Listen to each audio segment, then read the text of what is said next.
عارف إن 70% من سرقات البيانات بتحصل من جوه الشركة مش من الهاكرز؟ مش هتصدق، لابتوبك ممكن يتسرق في ثواني وإنت قاعد جنبه. أنا هقولك على حاجات خطيرة محدش بيقولها عن الأمن المادي. الحرامية دلوقتي مش محتاجين يهكروا حسابك، هما بس محتاجين يخطفوا لابتوبك أو موبايلك وكل حاجتك هتبقى في خطر. شفت الراجل اللي بيتمشى في المكتب وشكله عادي ده ممكن يكون حرامي متنكر في زي عامل نظافة أو فني صيانة، مستني لحظة غفلة منك عشان ياخد الموبايل أو اللابتوب بتاعك. طب إيه الحل؟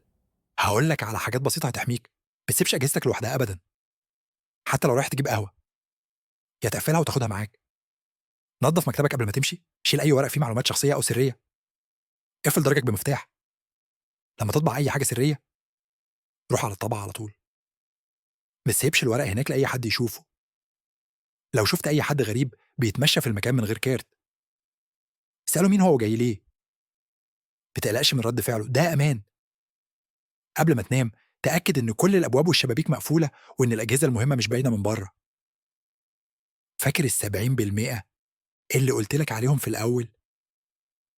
دلوقتي أنت مش هتكون منهم، لأن الأمن مش بس باسورد وبرامج، الأمن الحقيقي بيبدأ من إيدك أنت. شير الفيديو ده لأصحابك عشان محدش فيكم يكون الضحية الجاية.